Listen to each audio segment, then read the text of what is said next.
Manejar comunicaciones, radio, televisión y redes sociales. Presenta Vox Populi. Conduce Soledad Ruiz Obando. Sí, era complicado. Saludándoles este día jueves 27 de mayo, dando el inicio a esta nueva edición de Vox Populi 2021. Ya estamos de vuelta con ustedes y con esta información que, cierto, se dio hoy día en el informe diario que entrega Salud respecto de la situación del país en relación a la pandemia, donde la comuna de Punta Arenas sale de cuarentena a partir del lunes, ¿verdad? Y pasamos a fase 2.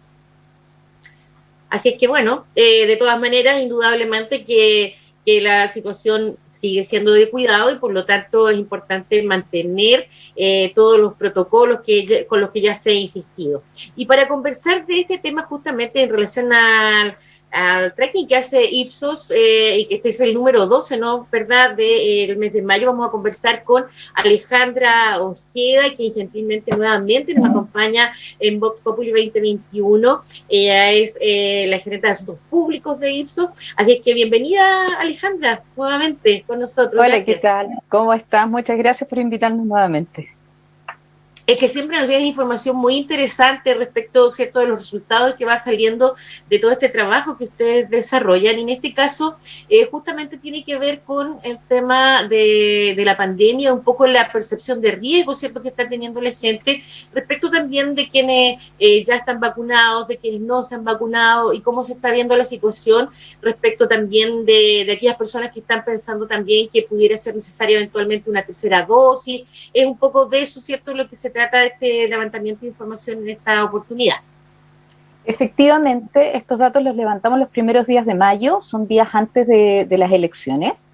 Y básicamente, bueno, en este esfuerzo de ir siguiendo en el tiempo cómo se va desarrollando la pandemia y que va observando la ciudadanía en relación a esto, este año hemos puesto harto énfasis en el tema de vacunas, cómo avanza el programa de vacunas, cómo se han ido moviendo los indicadores y cómo se mueve la percepción de riesgo, y preguntamos respecto a una tercera dosis, y lo que nos encontramos fue un 82% de personas que piensan que va a ser necesaria esta tercera dosis, y esta cifra es entre todos los grupos, hombres y mujeres, distintas edades, etcétera.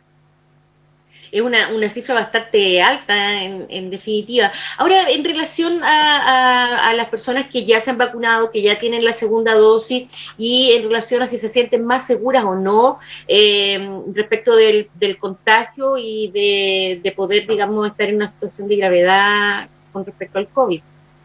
Sí, partimos iniciando la consulta en esta oportunidad poniendo 3 escenarios: qué tan protegidos o qué tan poco protegidos se sienten las personas en este momento respecto de contagiarse en relación al COVID, de caer hospitalizados o de morir por COVID. Y en general, deberíamos decir entre un 30 a un 40% aproximadamente de personas que en general se sienten bastante protegidos. Pero esta cifra es mucho más alta cuando hacemos una comparación entre aquellos que no se han vacunado y aquellos que se han vacunado. Entonces el nivel de protección es mucho más alto. Por ejemplo, en el caso de contagiarse respecto del COVID, pasa desde un tercio, desde un 32% en personas que no se han vacunado, y se eleva hasta un 56% entre aquellos que se han vacunado. Pero ayer hacíamos mención nosotros también cuando compartíamos estos datos que hay que leerlos integralmente. No se puede leer solo el dato del nivel de protección en relación al grupo vacunado versus los no vacunados. Porque hasta ahora, en este mismo estudio y en otros que hemos hablado también, Soledad, previamente, observamos que el hecho de estar vacunados o no está dividiendo la población, y el grupo vacunado, si bien se puede sentir más protegido, no por eso es más riesgoso, ¿ya? No hay que pensar que por esta falsa sensación de protección se está generando mayores conductas de riesgo. Todo lo contrario. Lo que hemos observado hasta ahora es que el grupo de personas que se ha vacunado son personas que sienten que es más peligrosa la pandemia, que creen que sería más peligroso el caer contagiados, que son personas que desarrollan más estrategias de protección, están más en el día a día en el lavado de manos, en desinfectar las compras, ¿no es cierto?, en mantener la mascarilla en todos los espacios, y son personas que en general están más informadas respecto de la pandemia, del COVID y de las consecuencias que trae. Eso es bien importante porque efectivamente uno pudiera pensar al contrario, que las personas al sentirse más seguras pudieran abandonar de alguna manera las medidas de seguridad. Sí, mira, yo tengo claro uno de los miedos que hay en este momento, porque finalmente, ¿cuál es el elemento que tenemos en discusión? Hoy en día, el pase de movilidad. ¿Ya? Y el pase de movilidad, ¿a quién se le está entregando el pase de movilidad? A aquellas personas que tienen sus 2 dosis y sus 14 días cumplidos. No es nuestra labor como empresa de investigación, como Ipsos, pronunciarnos respecto de si es oportuno o no es oportuno. Creemos que ahí los expertos están generando la discusión pertinente en relación al número de contagios. Hoy día alcanzamos nuevamente, estuvimos en torno, si no me equivoco, cerca de los 8.000 casos, o sobrepasando los 8.000. Entonces, cifras muy altas. Entonces, es probable que el pase de movilidad es una estrategia bien valorada, bien apoyada. Tenemos algunos datos ahí que te puedo compartir, pero sin embargo puede ser que esté a destiempo y entregando una señal equivocada. Pero lo que no hay que entender es que el pase de movilidad se le está entregando a personas que estarían vacunadas con 14 días ya cumplidos, y esas personas, por la investigación que llevamos hasta ahora, no son personas que incurran, por el hecho de estar vacunadas, en conductas de riesgo. ¿Ya? Sino todo lo contrario. Ese grupo lo observamos como un grupo más informado, más consciente del nivel de riesgo que hay, y claramente con más estrategias en desarrollo. Claro, y bueno, vamos a ver qué es lo que sigue ocurriendo ahí, porque efectivamente, luego de anunciado este pase de movilidad, aumentó considerablemente el número de personas que ha acudido a vacunarse. Mira, hay dos efectos, Soledad, con esta estrategia que estamos observando. A ver, un efecto que es positivo, claramente, y si era una estrategia para incentivar la vacunación, al parecer, lo estaría logrando. Nosotros ayer observábamos las cifras publicadas por MinSal y estamos en torno a los 9.6 millones de personas vacunadas, y de esas prácticamente el 80% está en su segunda dosis. Entonces, es una campaña que ha avanzado entre las personas de 18 años y más exitosamente, y esto está metiendo un nuevo impulso. Entonces, por ese lado, es una estrategia que es buena, digamos. Pero por el otro lado, y ahí es donde está la discusión, pero no solamente de esto, sino de muchas cosas que han ocurrido en el proceso. ¿Qué señal se está entregando en materia de riesgo? Echa abajo las comunicaciones de riesgo, relaja a la población, es una señal equivocada. Bueno, eso es lo que está por verse. Claro, justamente, bueno, hace unos días conversábamos con el presidente nacional de Enfermeros y Enfermeras de Chile, que justamente apuntaba a aquello que tú señalas respecto de la comunicación de riesgo, donde ellos lo que indican, digamos, según su visión, es que ahí donde, digamos, ha estado la mayor dificultad o error de parte de las estrategias que se han asumido. Ahora, en otro tema, y donde también es importante, que evidentemente el COVID es lo que hoy día nos mantiene en alerta, ¿verdad? Por la cantidad de fallecidos, por cómo se ha dado la situación y todo, pero evidentemente hay muchas otras enfermedades que existen y que necesitan tratamiento, y que se han visto postergadas justamente por esta prioridad del COVID. Sí, nosotros preguntamos abiertamente si es que la persona que nos estaba respondiendo o algún integrante de su familia había postergado atenciones o consultas médicas producto de la pandemia y las cuarentenas. Que se entiende, es una preocupación que también traemos desde el año pasado. Tuvimos una consulta en algún momento hace tiempo atrás, bien tempranamente al inicio, para tratar de entender un poco el comportamiento de las personas en materia de salud. Y efectivamente, el temor, el riesgo, y como estrategia de protección, hay tipos de consultas que se van postergando en el tiempo o que se han dejado de atender producto de no querer estar en espacios que entre comillas significan alerta, peligro para las personas. Finalmente, cuando uno piensa hoy en día en un espacio de salud, hospitales, consultorios, clínicas, lo que sea, mundo privado o mundo público, sabemos que se nos dispara naturalmente una alerta en cierto sentido. Entonces, hay un 66% que dice que sí, dentro de la familia se han postergado. Y esa cifra es impresionante porque esta pareja está declarada por todas las personas, región metropolitana, regiones, etcétera. Entonces, prácticamente 7 de cada 10 familias han tenido algún grado de postergación en esta materia. Entonces, ahí hay una alerta, ¿ah? Porque hay que preguntarse posteriormente, más adelante, entonces, qué tan exigido va a estar el sistema de salud para todas las cargas en materia de consultas médicas que han sido pospuestas. Eso va a ser un desafío importante, cuando en definitiva tengamos algún espacio de normalidad y podamos programar lo que hemos postergado. Sin duda alguna hay enfermedades, bueno, muchas, pero justamente escuchaba respecto del cáncer, por ejemplo, cuando las personas ya han sido intervenidas, han tenido un tratamiento, pero requieren, ¿verdad?, hacer un seguimiento posterior por varios años y que en algunos casos se ha dejado de hacer.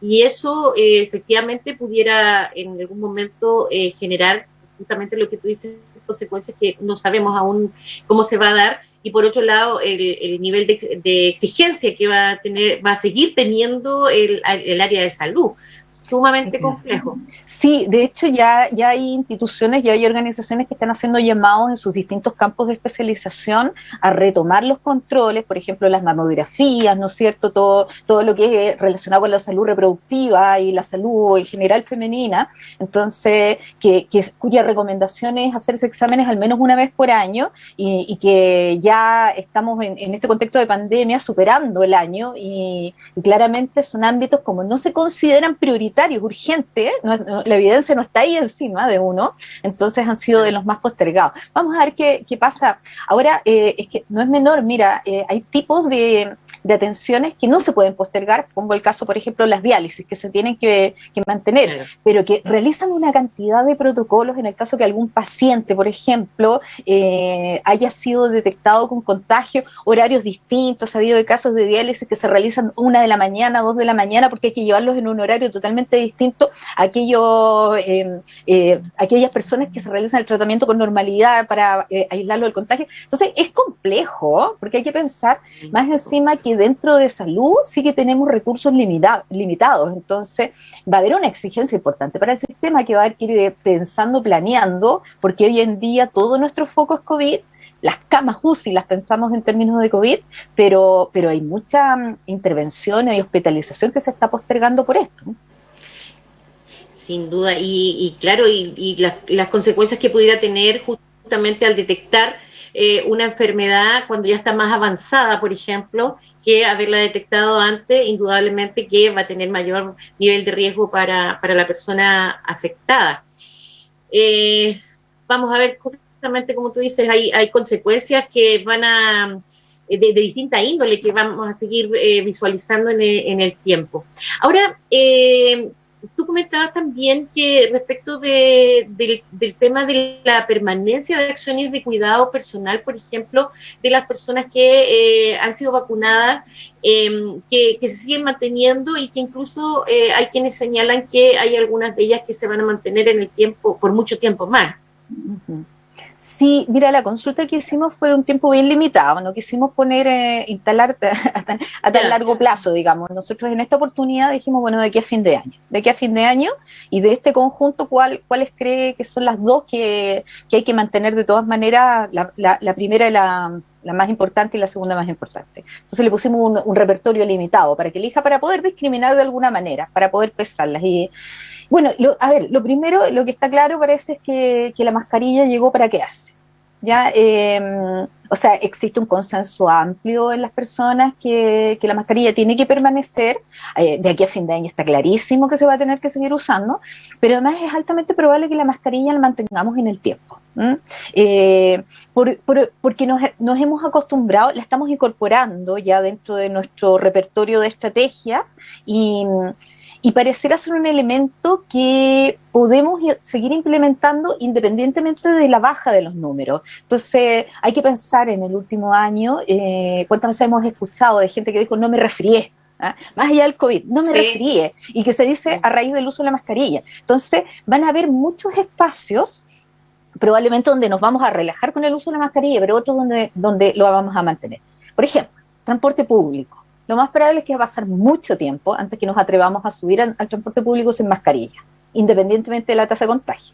espacios grandes, conciertos, ¿no es cierto?, multitudes en general que se reúnan, o espacios también que son amplios, que son importantes como cines, como lugares donde se nos va a exigir ciertas prácticas de protección para nosotros y para los que nos rodean. Y la mascarilla pareciera ser un elemento que no nos va a generar mucha dificultad al mantenerla, la tenemos bastante incorporada. Lavado de manos, por supuesto, que esa debiese ser una práctica básica, independientemente de COVID, pero bueno, necesitamos a veces que el planeta nos recuerde lo que es necesario, pero lo que sí la gente cree que debería ir bajando es el hecho de evitar reunirse con los amigos y con la familia. Eso se espera que de aquí a fin de año todavía hay un tercio que cree que va a tener que mantenerse, pero ya es de las cosas que deberían empezar a retroceder. También dentro de esta consulta está la situación que tiene que ver con la forma de trabajo y cómo si las personas, digamos, en qué medida han cambiado su forma de realizar su trabajo, ¿verdad? Respecto de lo presencial, el teletrabajo, ¿qué hallazgos hay ahí? Sí, mira, consultamos 3 situaciones dentro de la encuesta. Preguntamos primero si es que había tenido que modificar su rutina de trabajo de alguna forma, y un 41% dijo que sí, ya sea que la convirtió en teletrabajo o en modalidades mixtas, híbridas, donde a veces uno va o a veces se mantiene dentro del hogar. Entonces, un 41%. También preguntamos de otra cosa, preguntamos también si es que si es que tenían hijos o hijas que estuviesen haciendo educación a distancia, es decir, a través de clases online. Y ahí más o menos tuvimos como un tercio, un 31% que dijo que sí, que tenía hijos o hijas. Y además identificamos dentro de este grupo, dentro de esta encuesta, entre estas 600 personas consultadas, identificamos a aquellos que son fundamentalmente juventud, que dice que está teniendo clases online. No hay niños, niñas, adolescentes, porque no estamos encuestando a nadie menor de 18. Entonces ahí tenemos un grupo que son jóvenes. La experiencia de niños, niñas, adolescentes probablemente es distinta. Entonces, bueno, acto seguido les preguntamos, bueno, ¿cómo le ha ido? ¿Qué tan satisfactoria ha sido esta experiencia? Y la verdad es que, mira, el mundo adulto, ya sea porque está haciendo teletrabajo o modalidades mixtas, o ya sea en experiencia como padres, madres o apoderados de alumnos que están en modalidad online de estudios, en general tienden a reportar experiencias que son satisfactorias. No mayoritariamente te evalúan con un 6 o un 7, pero estamos hablando más o menos 45% en el caso de teletrabajo, 42% en el caso de educación a distancia. Dice que la experiencia en general ha sido satisfactoria. Y en realidad en el otro polo, aquellos que la tildan de una experiencia negativa, notas 1 a 4, la verdad es que son apenas en un caso de 17%, en el otro 21%. ¿Ya? O sea, no deja de ser un grupo importante, 2 de cada 10 personas cree que estas experiencias no son satisfactorias, pero mayoritariamente la gente se instala o entre la neutralidad o el polo de la satisfacción. Pero lo que consideramos que es súper interesante en términos de los resultados que tenemos acá, es que no tenemos, como te insisto, a niños, niñas, adolescentes, pero sí tenemos alguna señal de un estudio que hicimos el año pasado con Educación 2020, pero sí tenemos a los jóvenes en educación en clases online. Y sucede que ahí la satisfacción baja significativamente. Entonces, solo 1 de cada 4 jóvenes, un 25%, reporta algún grado de satisfacción con esta situación, y crece significativamente también aquellos que dicen que es una experiencia negativa, que la evalúan negativamente. Entonces, pareciera ser que el mundo adulto se ha logrado acomodar mejor, entender esta situación, acomodarla, y ¿no es cierto?, y bueno, darle probablemente sentido, porque si no le damos sentido no logramos avanzar y desarrollarla con algún grado de satisfacción. Pero para los jóvenes en educación y otros indicadores que manejamos para los niños, niñas, adolescentes, la educación a distancia, la educación online, no ha sido tan satisfactoria como la están observando los padres, madres apoderados, todo lo contrario. Ahí hay una condición más ambivalente, hay mayores ganas de volver a la normalidad, porque además el mundo de la educación, el espacio educativo, no solamente es la educación, es todo lo que conlleva el sistema educativo. Tal cual, no es solo la entrega de o la recepción de los contenidos del currículum, sino que todo lo que significa la educación en su contexto general. Claro, exactamente. Y más aún en etapas de desarrollo donde el compartir con pares es sumamente relevante justamente en el desarrollo de la vida. Claro, exacto, exacto. Y bueno, y aquí en este tipo de instrumentos nosotros no lo podemos recoger, para eso vendrán estudios que son especializados, pero además hay que observar cuál es el efecto que está teniendo, porque podríamos decir, a partir de cierta edad, se ha hecho un esfuerzo evidente por tratar de tener a niños y niñas en clases online. Muy pequeños, pero así todo conectados en cierta medida. Pero ¿qué va a pasar con aquellos que son más pequeños que deberían estar en educación preescolar? El mundo de la sala cuna, ¿no es cierto? Los jardines en general, que son vitales para comprender el mundo y para relacionarte en tus primeros años con otros. Entonces, ahí hay un efecto no estudiado que, bueno, va a haber tanta cosa para ver la educación especial. Sí, la educación especial también es todo un tema. Sí. Ahora, en relación, si comparamos en mayo con el mes de abril respecto de la percepción de gravedad de contraer el virus, ¿qué es lo que encontramos? Mira, ahí prendemos una alerta porque la primera vez que nosotros medimos fue cerramos el trabajo de campo para el día 13 de marzo del 2020, o sea, estábamos recién en los primeros días de pandemia. El 3 de marzo, como decimos, el 3 de marzo oficialmente había aparecido el primer caso. Claro. Sabemos que hay sospechas de que hay casos previos eventualmente. Y pasamos nosotros de una semana a otra brutalmente en términos de cuánto creció la percepción de gravedad. Pasamos un 27% de percepción de gravedad a un 77%. Y se prende la alerta y se va a mantener constante hasta más o menos junio del año pasado. Y de ahí, a partir de julio, y yo diría a partir de ahí, es que comienza a aparecer la discusión de las comunicaciones de riesgo, ¿ya? Que es efectivamente cuando se empiezan a dar señales de apertura, señales de que había pasado esta primera ola sin nombrar la primera ola, porque cuando tú dices primera ola, abre la puerta para que venga la segunda también. Entonces te das cuenta que se hablaba de que los casos habían disminuido, que estaba controlada los contagios, etcétera, baja la percepción de riesgo. En abril de este año nosotros volvemos a observar que vuelve a aumentar, podríamos decir con la instalación masiva de la segunda ola en el país, retorno de vacaciones, etcétera, pero sé que en mayo nos volvemos a encontrar una baja de percepción de gravedad. Y entonces es alta todavía, indudablemente. Un 68% dice que la situación del virus en el país es de gravedad, ¿eh?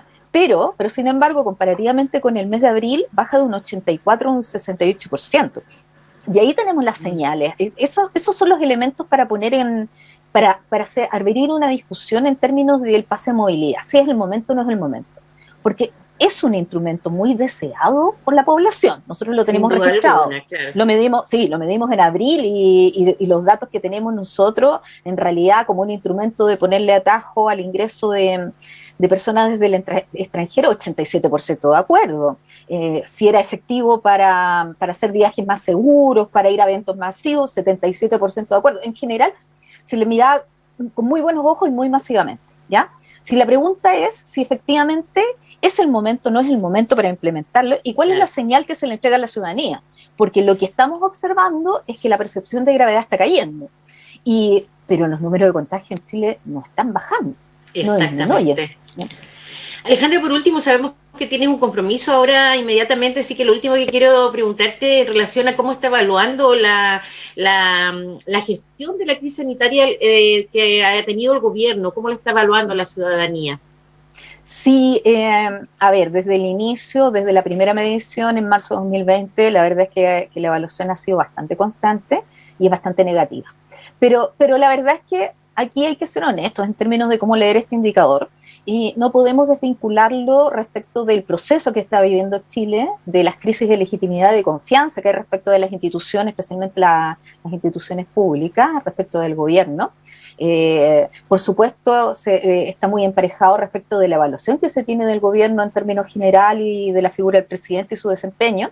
Entonces, porque lo que nosotros hemos observado a través de distintas mediciones, que cuando uno mide aisladamente medidas, plan paso a paso, estrategias que se implementan, estas no necesariamente son mal evaluadas, todo lo contrario. De hecho, detectamos en algún momento un nivel de orgullo muy elevado respecto del proceso de vacunación que se estaba llevando en el país. Entonces se leía muy exitosamente, pero todos estos elementos no logran empatar, no logran permear con la evaluación del gobierno, aun cuando nosotros le pedamos específicamente que a las personas que evalúen respecto de cómo están manejando la crisis de salud, pero la verdad es que no podemos desvincular esa evaluación. Y con esa explicación puedo decir que hay un 61% de personas que está reprobando cómo el gobierno ha manejado la crisis de salud al día de hoy. Perfecto, bien Alejandra, muchísimas gracias nuevamente. Vamos a estar la otra semana también porque hay noticias importantes también que revelar, así es que nos despedimos pero por un ratito porque ya nos vamos a encontrar la próxima semana. Muchas gracias Alejandra, que esté muy bien. Muchas gracias Sole, muchas gracias por invitarnos y Ipsos siempre feliz de estar participando, por sobre todo con las radios de regiones, con los medios de regiones, estamos muy contentos de apoyarlos con información. Finalmente son las personas las que contestan las encuestas y esta es una manera de retribuir esa participación. Muchas gracias, que estén muy bien. Gracias, chao. Chao, nos vamos a la pausa inmediatamente. Vox Populi, ya volvemos, así que no se vayan.